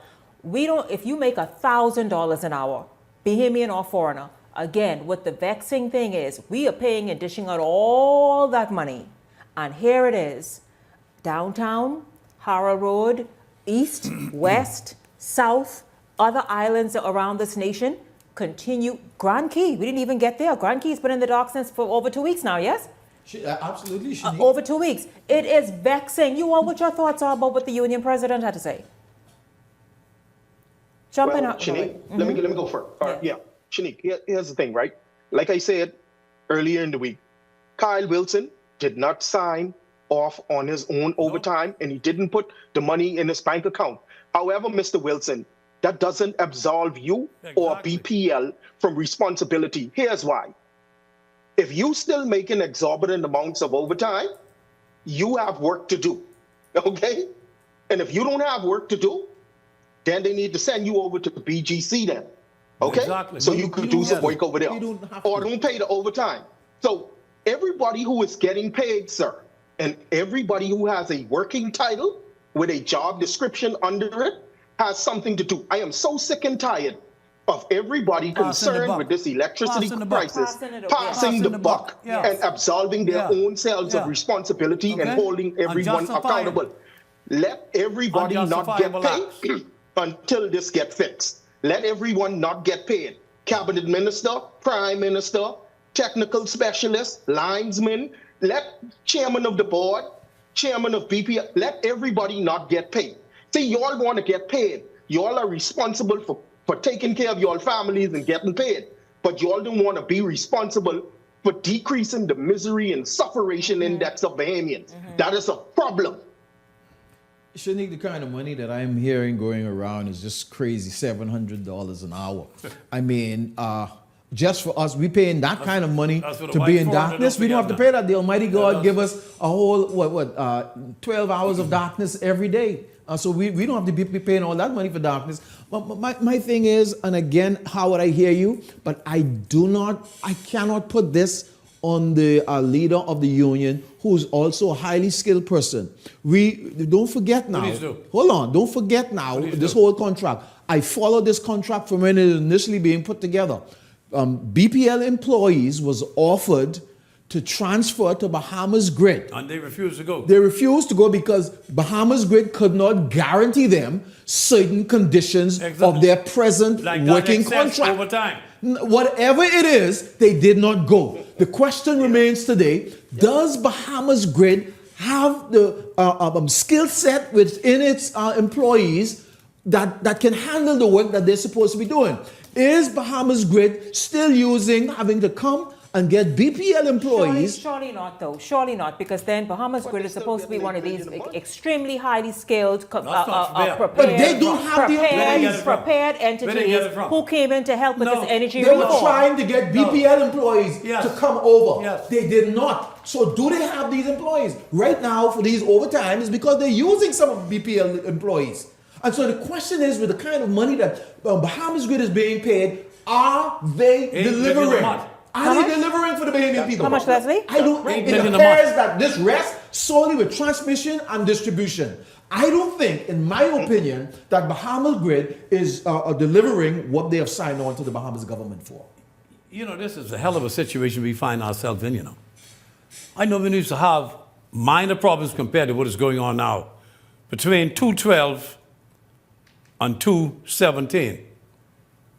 We would be always bringing the fellows from BWSC Scandinavia that had all the expertise and had all the connections with countries in the Caribbean, especially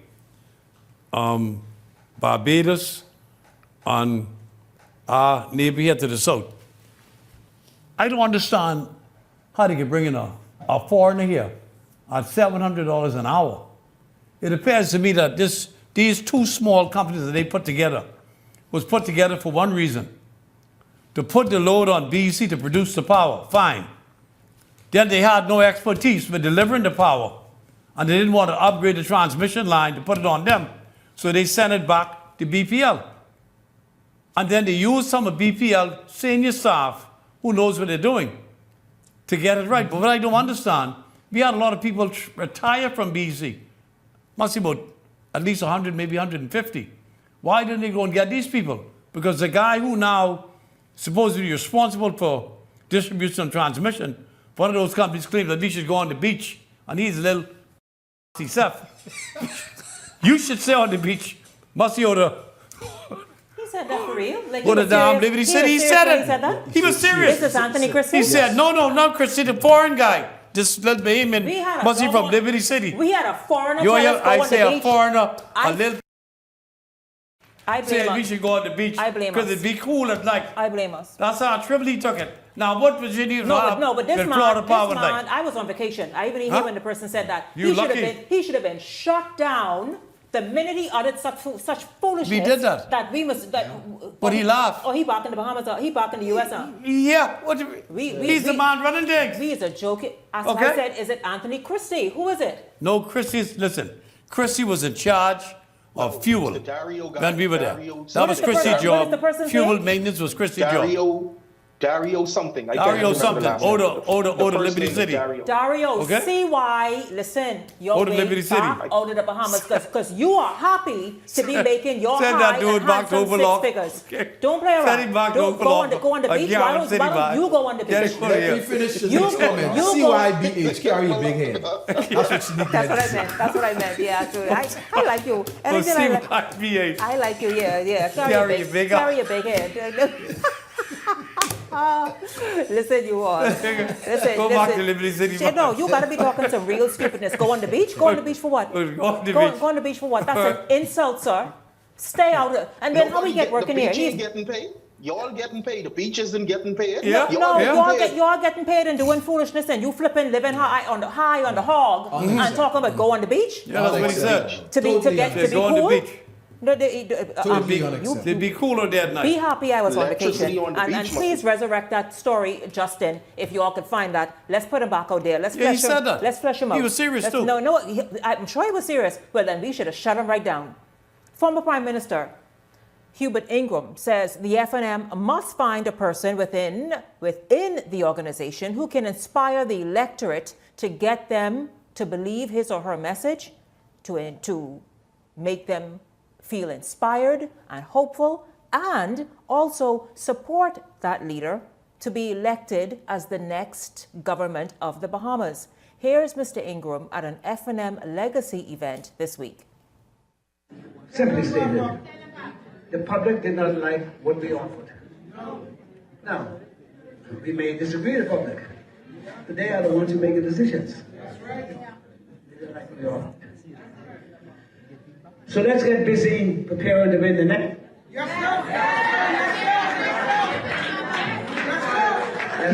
Let's go in search of and let's find all those FNMs who strayed or gone silent.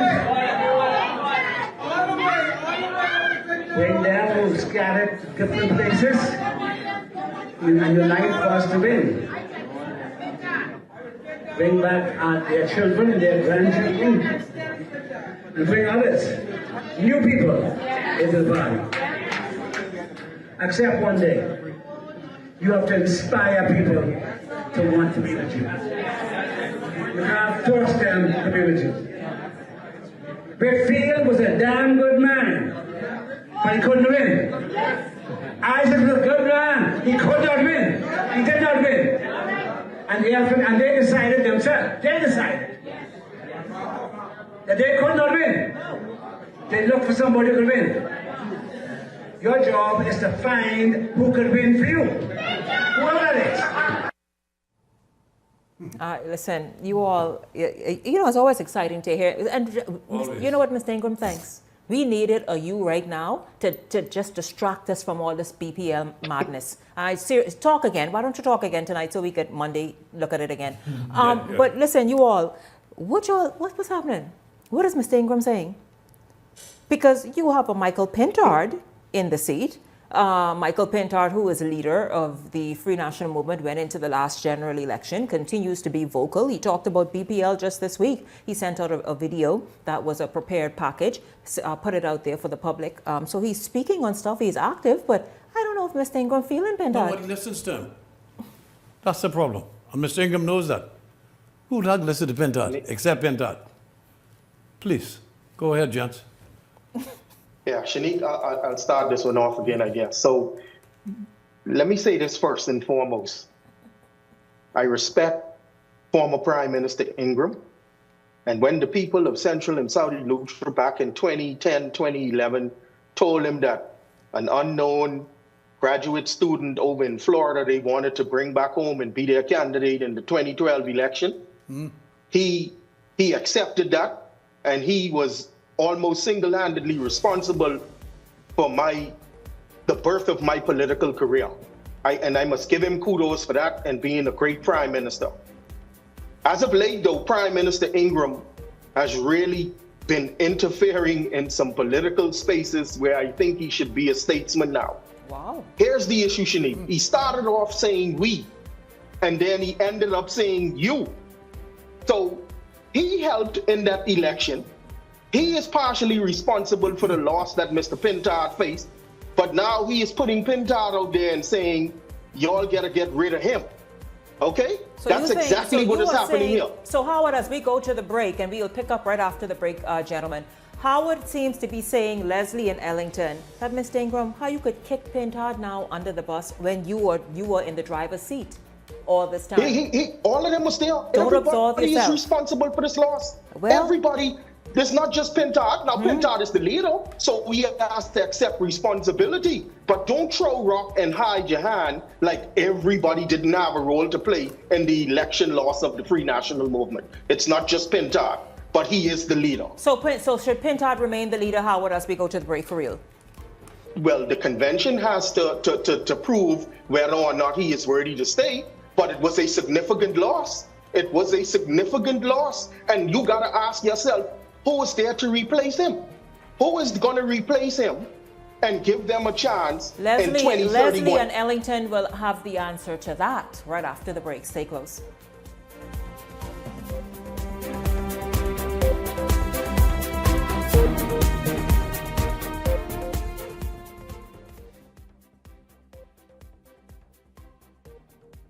Welcome to Paradise Premium Foods, where exceptional taste meets everyday convenience.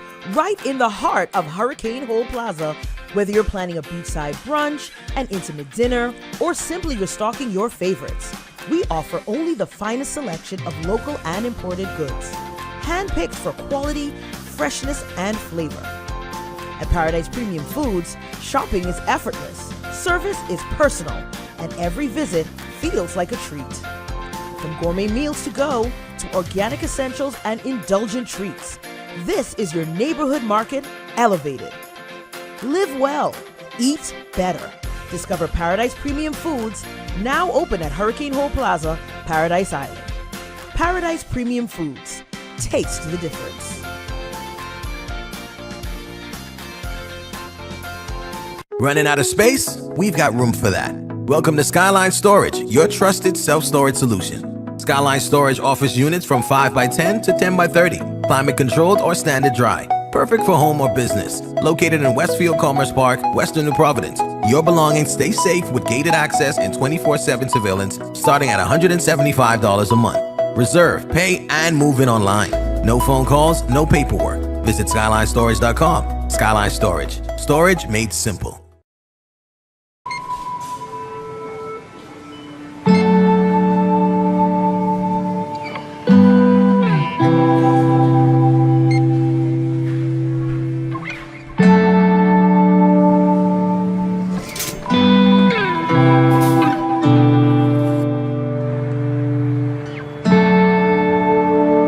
We all know there are ways we can help.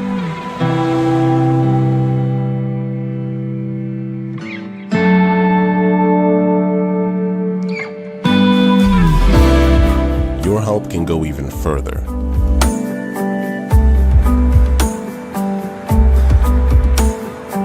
Be an everyday superhero.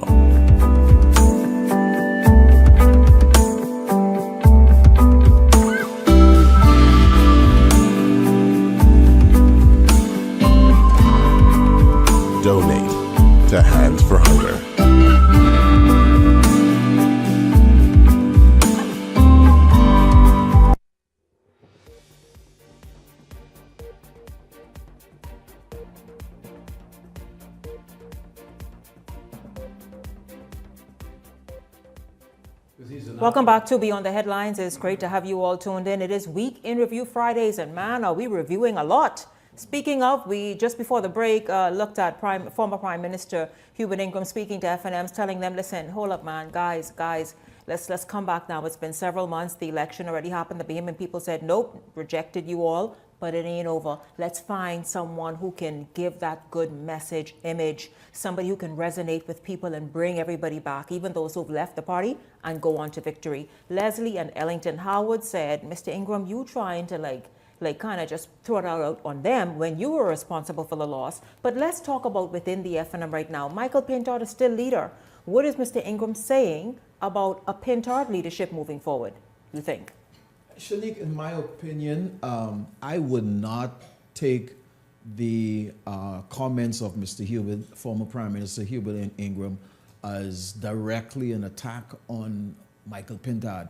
I think I have said it my own self. The Free National Movement, away from the personality of a Michael Pintard, it needs to come together as an organization and think and plan its way forward. It not need to be centered, even the discussion doesn't even need to be centered around Pintard. Pintard is presently the leader, fine, but the organization itself need to regroup itself. What's going on with us? What's happening? Where do we headed? How can we bring ourselves to present ourselves to the Bahamian people as a viable option for the next government in waiting?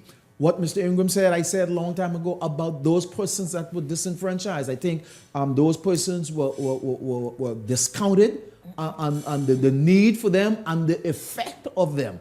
You know, all of those persons that for whatever reason, even the faction of former Prime Minister Dr. Hubert Minnis, you are not to callously cast aside long-standing members. But why do you all suppose that a Minnis, for example, continues to be ignored when FNMs have major events like this and call names of former leaders? His name never comes up. Because when you don't understand the impact that that had on the party, that had a tremendous impact. It's time that somebody say, listen, man, I think you were wrong. You feel that we were wrong. Come, let's sit down.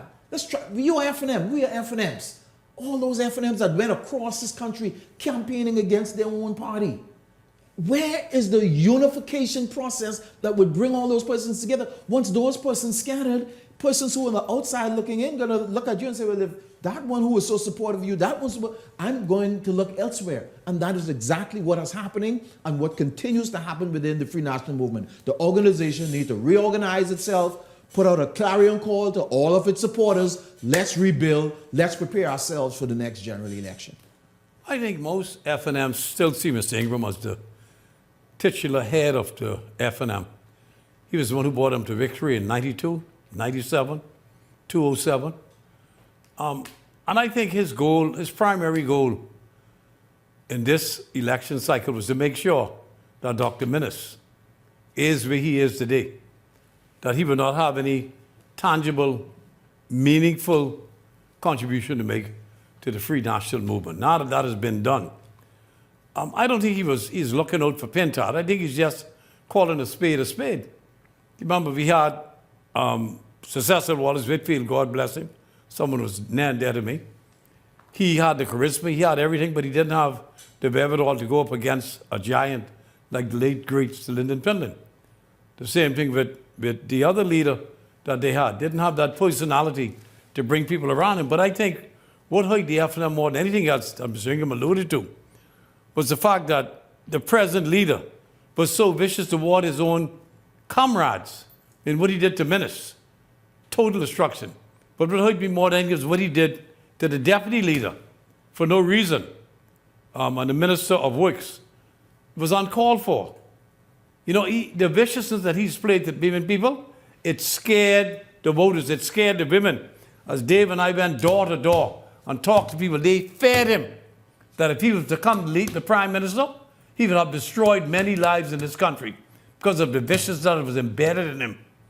And Mr. Ingram realized that this guy can't carry the ball no more. He can't take us into victory. Someone has to replace him. Who's that going to be? They have already started attacking Dr. Andre Rollins. That's some faction of the F&M. If they have a convention, Rollins would probably come out on top. He's charismatic. He's very knowledgeable. He's fearless.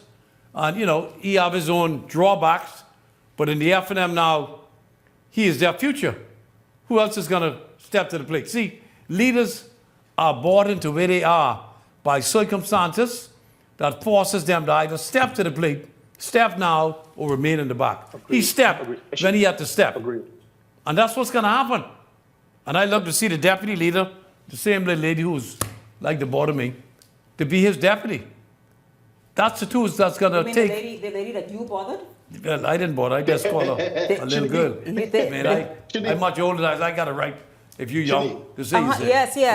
Leslie is saying he wants Michaela Barnett Ellis to be deputy.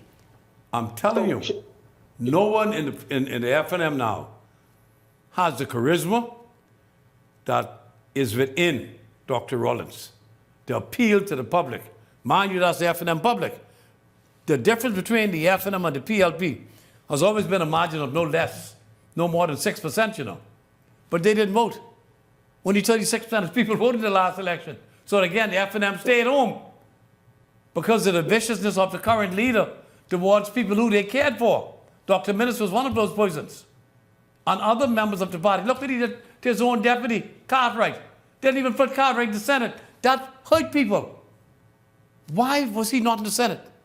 Why? There was no rationale. He decided, this guy coming for my job, so I'm not going to give him anything. Desmond Bannister, as good as gentleman if you could have in this country. A nice human being that helps people. He decided Bannister may be a threat to him, so you banish him. But he now banished himself. He got to step aside and move on. We know he needs the money, the $73,000 a year that he gets. He got a police escort in Freeport, police car in Freeport as well as Nassau. He got to drop those things and move on. And that's what Jingham was talking about. It is time for him to move on and let someone else take the mantle and run for the F&M. Simple as that. Shanique. Hey, Howard. Yeah, see, so Shanique, I don't disagree that there needs to be a referendum on Mr. Pintard's leadership. He led the party in the general election. Former Prime Minister Ingram and the other band of merry men and women all complimented Mr. Pintard in his effort to try and become the Prime Minister. So all I'm saying is, yes, referendum on him, but don't try to cast all the blame on him because all of y'all contributed. Leslie, I think you understand how profound of a statement you made earlier when you said former Prime Minister Ingram made sure that Hubert Minnis is where he is now. Oh, yeah. No doubt about it. But that's part of the problem for the F&M. Yes, it is. Because what Prime Minister Ingram should have been doing was trying to make sure that Brave Davis goes home where Minnis is. Because Dr. Minnis was disrespectful to Mr. Ingram, and he paid the price. But that distraction and that continues to exist, Howard, that Leslie just said about Dr. Minnis was being disrespectful. That right there, that little thing, that sort of stick in the mud that exists within the F&M is a part of the F&M's issues. More than one. It is. I agree with and you. It's more than one stick in the mud. Yes. Because see, like Leslie said, Pintard was mean to Minnis. But Ingram was mean to Minnis. Minnis was mean to Ingram. Yes. You see what I'm saying? You see what's going on here? What's going Yeah. on is the internal strife is they are killing themselves from within. That is the major problem of the Free National Movement. You're supposed to be fighting Brave Davis. That's right. But Minnis fighting Pintard fighting Minnis fighting Ingram. Who's the enemy? Leslie, but you played basketball in high school, I understand, right? But let us not forget one thing, something, Leslie. If nobody you can get down between the basketball court, if you run down the basketball court when you was playing basketball in high school in Miami, right? If you run down the basketball court to go score a layup and your teammate try to block your shot, you wondering if you're going crazy. Why is your teammate trying to prevent you from scoring? Why is your teammate trying to prevent you from scoring? Yeah, and bear in mind that nobody's going to get involved in the love that Prime Minister Ingram, Prime Minister Christie, and Prime Minister Davis shares with each other. Yeah. They were partners. They may have their disagreements, but when push comes to shove, they will come back as a unit. Not that Mr. Ingram didn't want Brave probably to get beat, but he got no problem with Philip Brave Davis. That's his friend. And he said, if you put this joke against my friend win, I'm happy for my friend. But he has a legacy that he was the one who took them to victory. Well, now, yeah, there's... Mr. Ingram proved that. Remember many times on the stage and from last by-election straight up to the election, he said, listen, man, if Brave is if I'm the papa, if Brave is the daddy, he's the daddy. Stop trying to stop trying to major on minor things and get out there and win. I mean, he's proven that. Win on your own. Exactly, he's proven that. Win on your own. He's absolutely proven that. Well, you all, let's grade the F&M's performance as opposition, as a newly re-elected opposition in since May. How are they performing? Shanique, I really don't think that. I've heard the opposition address a number of issues, a number of topics. They've made efforts. I don't think they have the air of the Bahamian people. No, that's for damn sure. Even in the face of all of the disgruntledness that the Bahamian people have of the administration with the power, the energy, and all the other stuff, I don't think they necessarily tuning into what the Free National Movement is saying at this point in time. Go ahead, Chief. Well, Shanique, I'll just give him a flat B right now. And the B is because the B. Let me tell you why. I'll tell you why. They're addressing the issues. I'm giving them a flat B because I agree. They are addressing the issues. They are speaking to them. Now, the problem is why they can't get higher than a B, or B plus or an A, is because sometimes the F&M addresses issues with the art of misdirection because they're going after one thing, but they should really be prioritizing and going after something else. And so we saw that, well, we were talking about after the election, but we saw that before the election, and we'll continue to see it, but we're continuing to see it after the election. And then some of the stuff that they do, whether you're hitting the right issue or not, if you don't have the right people in opposition speaking to that issue at that particular time, with the zest and zeal that's necessary to get the Bahamian people to say, you know what, the opposition's politics is really making sense right now, then it's still going to fall flat. So just merely addressing the issue isn't enough. Are you being practical? Is it effective? And are you addressing the top thing that's the priority right now that the Bahamian people want addressed? There has been no fundamental change in the push with the F&M leadership. He says the same thing. Oh, you know what he's going to say every time? He's going to criticize you just to criticize you. And let me give you a good example. We know that the excess $20 million of our money from our public treasury that BEC workers took from us, he sided with them. He didn't even say what he said. It's the government fault. And that's his problem. The Bahamian people say, no, it ain't the government fault. We need to have those people made account of our money. But what he said, is these little petty things that he says turns people off. He's never with the people. He's always against the PLP. This ain't no PLP matter. This is a matter where some people got to be held accountable for our money. The guy who was on the president took home $28,000 of our money and saying, don't blame me. Go after the guy who got $12 million. He said, listen, Kyle Wilson said, and we didn't get to this, Kyle Wilson said, excuse me, leave the union out of this. It is BPL's management who are responsible for that $600,000 plus dollars. And so, gentlemen, as we look toward the new week, after this weekend, we want to see exactly who will be made to answer for just 3 people making in excess of $600,000 and $20 million in overtime in 1 year. We'll be watching you all. We're absolutely watching. Finishing their new apartments right now. What they doing? A couple of them just finishing their Airbnb. I tell you, go ahead, brothers. Listen, I thank you very much. Leslie Miller, Ellington Ferguson, Howard Johnson, thank you all so much. I tell you that. And of course, a huge thank you to all of you all for tuning in all week long, including tonight. I absolutely enjoyed having you here. For the entire Beyond the Headlines team, I'm Shanique Miller. A blessed weekend, everyone. The Verizon Media Group, home of ILTV, Paramount Systems Limited, Eyewitness News, and Beyond the Headlines.